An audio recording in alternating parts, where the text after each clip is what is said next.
ትንቢተ ሆሴዕ ምዕራፍ 13 ኤፍሬም በተናገረ ጊዜ ፍርሃት ነበረ፣ በእስራኤልም ዘንድ ታበየ። ነገር ግን በኣልን በማምለክ በበደለ ጊዜ ሞተ። አሁንም ኃጢአትን ይሠሩ ዘንድ ጨመሩ። በብራቸውም ለራሳቸው ቀልጦ የተሠራ ምስልን እንደ ጥበባቸውም ጣዖታትን ሠርተዋል።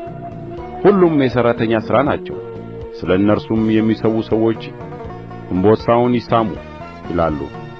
ስለዚህም እንደ ማለዳ ደመና በጥዋትም እንደሚያልፍ ጠል በዐውሎ ነፋስም ከአውድማ እንደሚበተን እብቅ ከመስኮትም እንደሚወጣ ጢስ ይሆናሉ።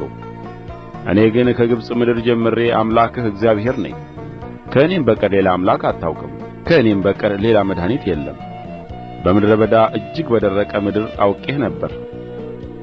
ከተሰማሩ በኋላ ጠገቡ፣ በጠገቡም ጊዜ ልባቸው ታበየ።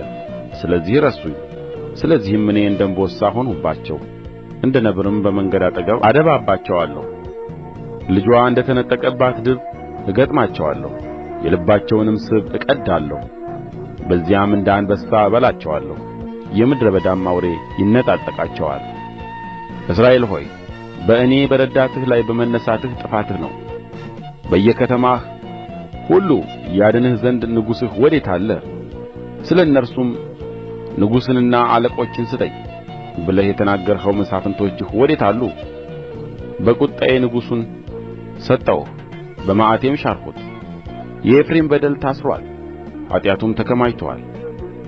ምጥ እንደ ያዛት ሴት ጭንቅ ይመጣበታል። በሚወለድበት ጊዜ በማኅፀን አፍ ቀጥ ብሎ አይወጣምና አእምሮ የሌለው ልጅ ነው። ከሲኦል እጅ እታደጋቸዋለሁ፣ ከሞትም እቤዣቸዋለሁ። ሞት ሆይ ቸነፈርህ ወዴት አለ? ሲኦል ሆይ ማጥፋትህ ወዴት አለ? ርኅራኄ ከዓይኔ ተሰወረች።